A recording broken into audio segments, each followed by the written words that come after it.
I'll give you 1 minute. Alright, so the topic of my talk today is culture of innovation. Innovation is big, right? As you can see, there are many techniques involved, many strategies, many types of training available outside. When a company decided to focus on innovation, usually what they do is they will gather a group of people, they'll select, and they'll send them for one of this training. Say, the bonus lateral thinking, 6 thinking hats. Okay? So here goes this group, they go for training, they come back, and you can see a spike of improvement in their innovation activities. All is safe and good, right? So after a while, you can see that this spike tends to taper off. Then, while another meeting convenes, and they say, all right, probably the 6 thinking hat is not really enough, right? So let's go for the 36 strategy now, right? So here the team went, come back, and again you see a spike, right, of innovation. After a while it tapers off. But then they start to think, well, this is not really what we want, right? We want a sustainable innovation throughout the years and every year. The same thing happens to Motorola, right? I'm sure you experienced this same situation. We came to realize that, don't get me wrong, all this training, they are very good, right? In fact, they deserve to be understood and attended. What we realize is that we have been innovating for the sake of innovation. Probably this is not the right focus as a foundation step, right? We also realize that it is what the innovation part that we really want to focus as a foundation start is to really to build the culture of innovation. So this is where we begin, right? So this is where we start. Take some time to build the culture of innovation. But the word culture is, again, a big topic, right? It is like building someone's character. And to build a character, you think it's not that easy. It's again another challenge. Because a character requires some habit. If you like to build a character of innovation, you need to have the habit to innovate. And habit to innovate is doing things repeatedly. According to some ancient strategy, in order for you to develop a habit, you need to do things repeatedly for 21 days.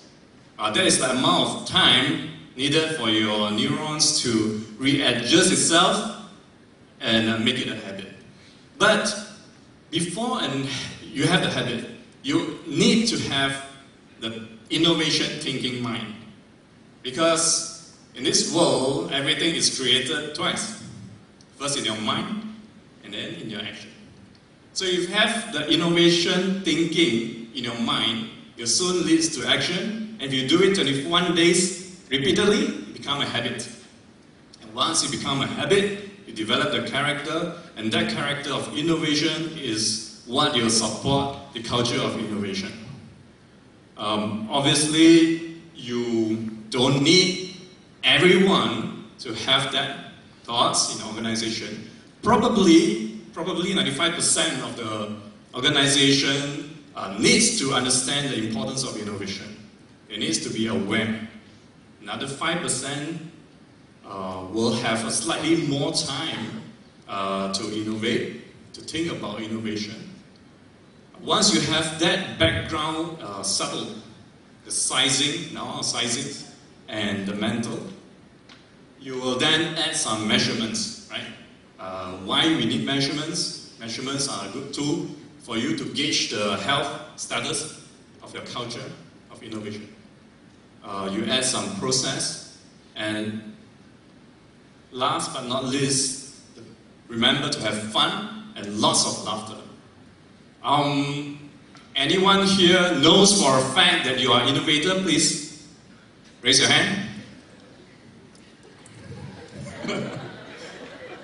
Alright, so, okay, let me share with you 2 techniques of identifying an innovator. You can apply this self-assessment at home, or you can actually look out for employees, innovators. Okay, the first one is very important, very easy. An innovator, they likes to use analogies. If you happen to witness an employee explaining things using analogies, they have the traits of being an innovator. Or if you find yourself explaining things with analogies, they are great innovators. Okay, the second one is slightly, you need to do some homework, right? If you can, go back home and try to find your coloring book, flip it. If all the colors are outside the box, you're a thinker of outside the box. So this is what happens, right? This is my 3-year-old kid, style of coloring, and now he's 8. He still colors this way. So I think, yeah, probably he'll grow up to become a good innovator. Right. So we talk about the 5%. So this 5% consists of drivers. Sorry, there are so many words here, but the key thing is that at Motorola we appoint the patent champions and innovator champions. The patent champions will focus on more specific tasks to encourage submission that is patentable, drive patent reviews, and do communication about patents. The innovation champion does a more wide role. What they do is they focus on nurturing the culture by creating a lot of activities. Of course, all these are sponsored by the SLT because all this requires money. We also refreshes the role every 2 to 3 years. We have a set of evangelists. They are still within the 5%. They are the one who is helping the patent champions and innovator champions. We held things like patent workshops, ideation session, innovation talk series, showcases, and so on. We talk about process. We briefly touch it. Process are a good tool. They are to support innovators. They are supposed to be easy to use, right? A lean process for submission is required. In the previous days, we used a tool called e-intelligence and a tool that searches for patents called Thomson. I think now they are called Derwent. But recently, we have moved on to another tool called Decopio. We enforce a consistent monetary rewarding program. We award inventors in 3 progressive stages. Okay? The committee internal to Motorola will decide whether or not the disclosure is pursuable or not. If it's pursuable, we will give money. The second stage, when it's filed, this will be filed at external patent offices such as the USPTO. Once the filing is cleared, granted stage, so there will be the last stage, and we will also reward money. And last, set patents goals. So that will give a brief overview, foundation of the culture of innovation. This is a snapshot of Decopio. I'm not sure whether you have the same system here. You can see there are 3 main tabs. It's a very easy to use tool. You have on your left actions required. If you are a patent reviewer, what are the actions required from you? Do you need to review, or some of your disclosures are being reviewed? You have the summary of your submissions, number of patent pendings, issued patents, and the rewards that's been processed. On another tab, this is a very easy to use tool. It's just like a Google form, right? Where you fill in the questions with basic questions like your title, the description of your idea, and so on, and then you click submit, and then you flow through all the process for a reviewer to review it. Monthly meetings being held to decide whether or not it's pursuable.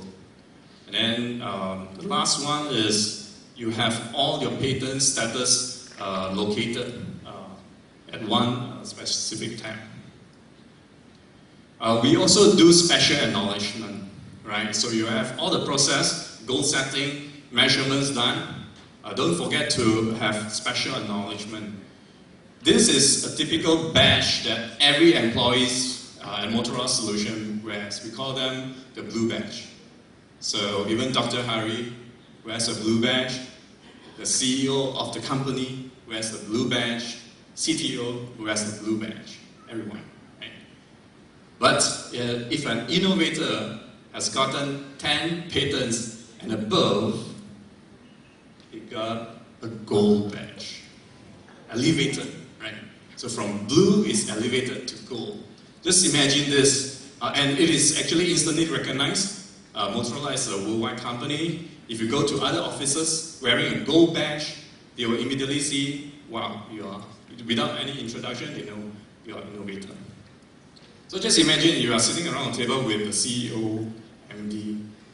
Don't worry, they are all wearing a blue badge. Of course, the salary scale is different, right? So we do a lot of acknowledgement. We have given out tablets like this for granted patents. It has your name, the title of your invention, and the patent numbers. So an engineer will then start to collect them, build a wall of patents, at your very own cube.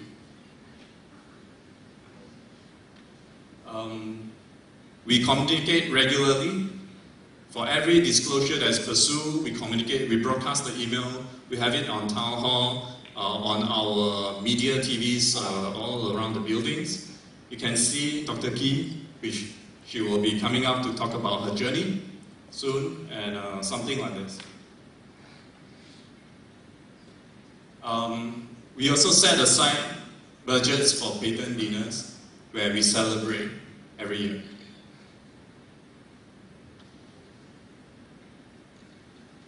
So I think this will be my last slide. Trying to get to Dr. Key, your turn.